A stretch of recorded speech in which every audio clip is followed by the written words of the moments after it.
Hi everybody, it's Debbie here. Welcome back to My Crafty Den. If you're new here, thank you so much for joining me. And if you like what you see, please consider hitting the subscribe button so that you can come back and view some more of my videos.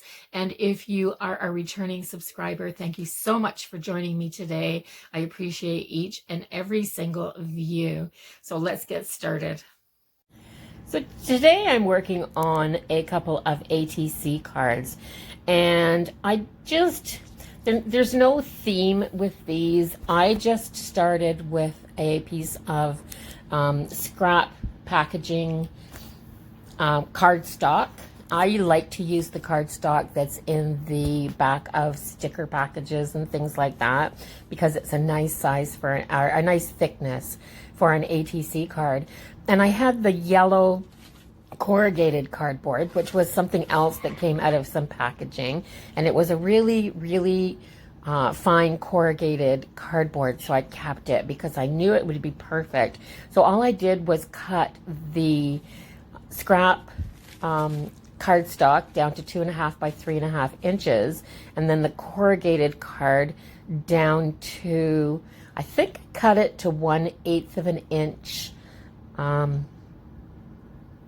less. So I only have like a 1/16 of an inch, a little wee bit of a border around the edge because I didn't want that corrugated part to be the edge.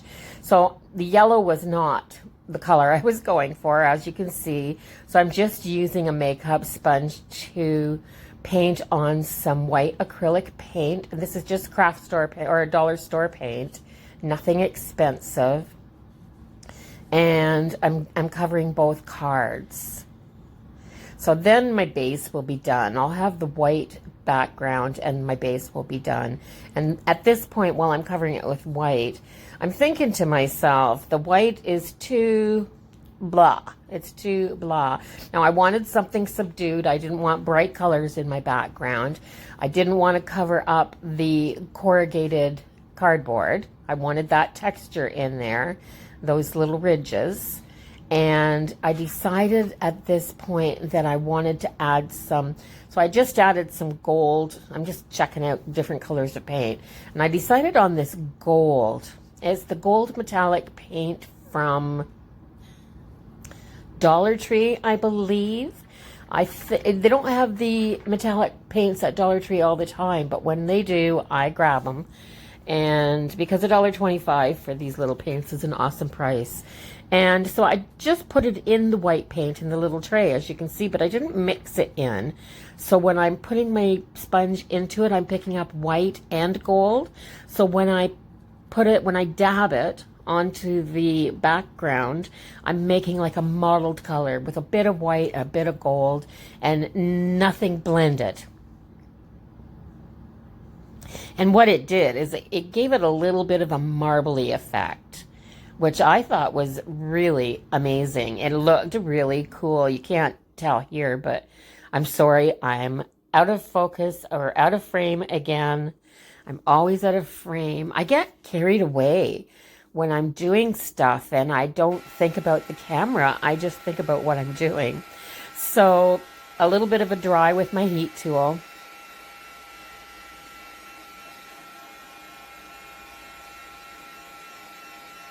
Just enough. I mean, and here's a little trick.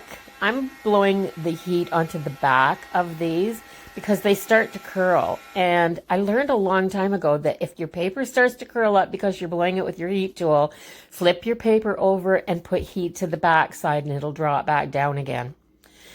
I have this piece of lace. It's the last little piece of this black and gold lace that I have. And I just wanted to measure and make sure it would fit on both of these. So I'm, like dry fitting these together. So what I'm doing is deciding on all the elements that I want on top. And then I'm putting them together before I add anything down. The lace is just sitting there. So I got this gold, it's a gold metallic kind of finish scrapbooking paper. I just went into my scrap box and I'm cutting out some scalloped circles. I think these are 2-inch circles. Now the gold metallic scrapbooking paper has like a pinkish gray fern pattern on it, which is, it's so delicate. It's so pretty. And I'm off again doing my own thing, but all I'm doing is putting a little strip of hot glue down the edge that I can lay this lace in and attach it. That lace trim is so pretty. It's black background with gold metallic highlights in it. So, so pretty. I kind of, as soon as I put the gold paint on there, I just started thinking I would like just gold highlights, different shades of gold highlights all through here. So the gold in the black lace trim, the gold paint, and the gold on this scalloped circle are all different shades of gold, but they look so pretty when you start putting them all together. I just put a little hot glue on the back of that as well.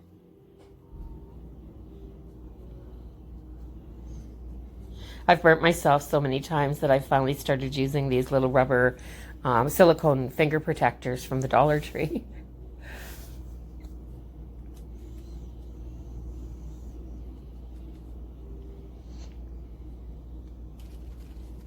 And then I have these Jolie's Boutique flowers, and they are so, so pretty. And I have had them for, I think these came in a gift package from Robin at work, in the very first package that she ever gave me. And I've been hoarding them because they're so darn pretty. I haven't put them on anything, but I finally decided that it was time to get them out. So that one's all put together. And I just, for a sentiment, I just wrote some stuff down on I just hand wrote with my permanent pen. I've got the micro pen. And so I just hand wrote some words out and cut them out of the same cardstock that I used for the backing for these cards. Again, it was sticker packaging. And cut them out into these little rectangles and then go around the outside edge of them with some black permanent ink. And you can see there on the desk a teeny tiny little 1-inch square, I think it's a Dollar Tree ink pad, but they don't work that great.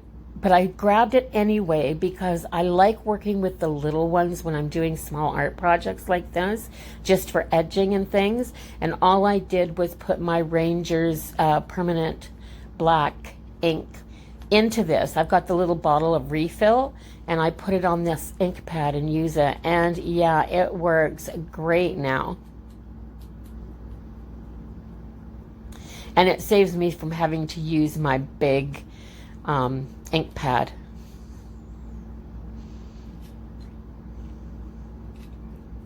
I just use it right, as you can see, I just used it right directly from the pad instead of having to put it on a little blender and do it that way. Less tools. So I'm just putting the sentiments on. I put this one on with my white school glue.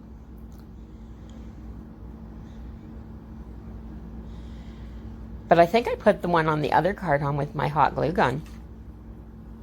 But you can see here, this is all I do. I take the backing and I decide to write something and I cut it out.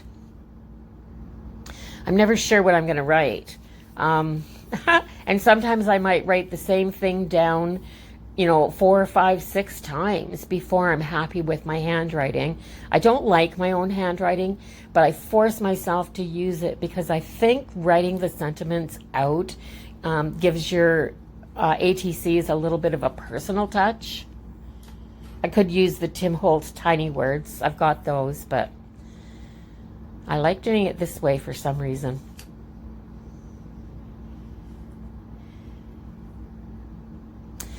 I'm so sorry about being off frame doing the little bits like that. I think it's me trying to get out of the way of the camera and to do them. I just find working around the camera very awkward. So I'm putting the second one together, and this is what I did on the first one. I just put a tiny little bead of hot glue down the edge. The second one is going to go together exactly the way the first one did. I'm making 2 identical cards. Quite often I will make my cards in pairs, and sometimes even do 3 at a time, and because you're going to send them out or give them to different people.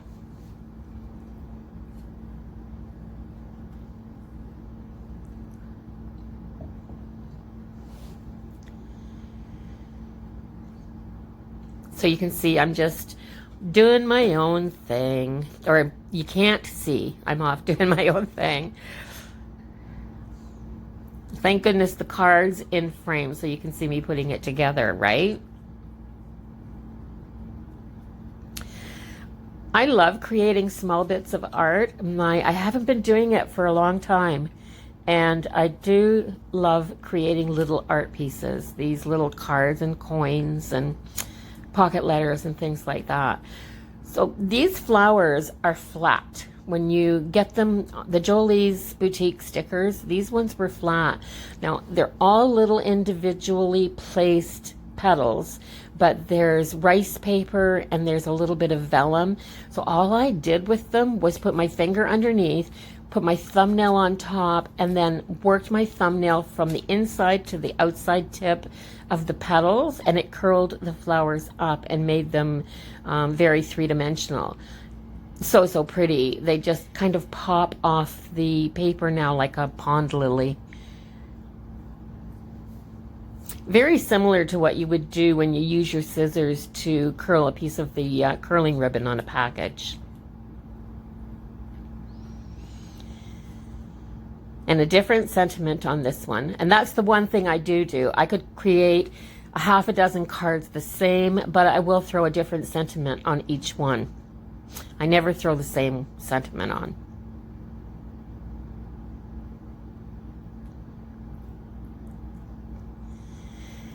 You can see there, that's that tiny little piece of paper that, or cardstock, that I've got that word on, and then I'm edging it with the black as well.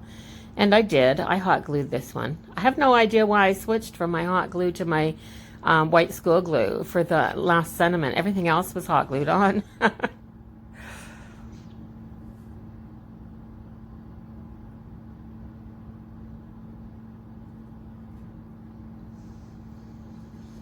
Now, I wouldn't normally use hot glue for a paper crafting project. I would glue everything down with a white glue to make sure that it was permanent.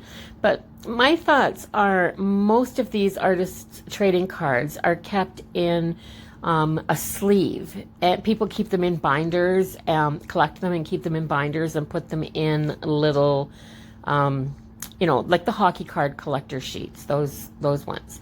So they do that, and my thoughts are this is going to go sliding into a sleeve, so it's not going to fall apart anyway. A little bit edging around the edges.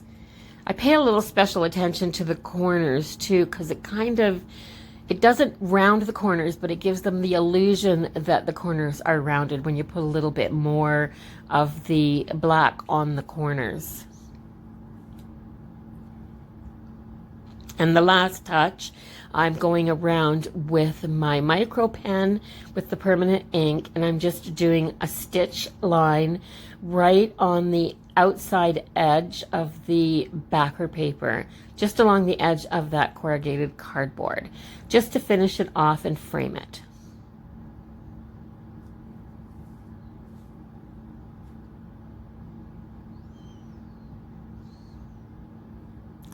So making these little ATC cards, or AT cards, I guess, artist trading cards and artist trading coins and inchies and twinchies and things like that can be very relaxing. I find it really calming and I really love it.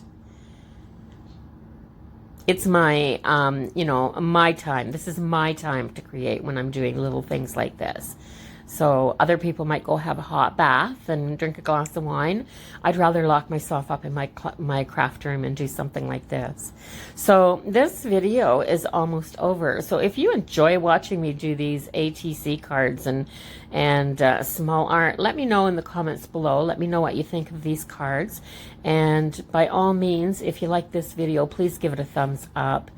Don't forget to comment, share this with somebody that may want a little bit of inspiration or just another idea.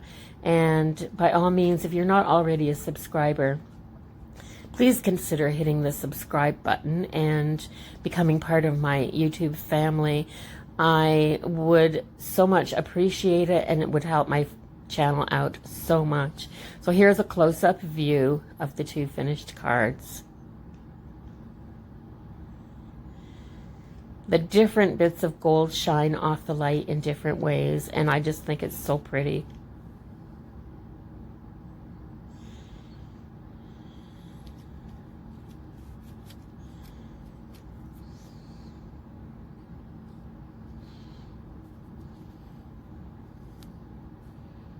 Thanks for watching, everybody, and I'll see you in the next one.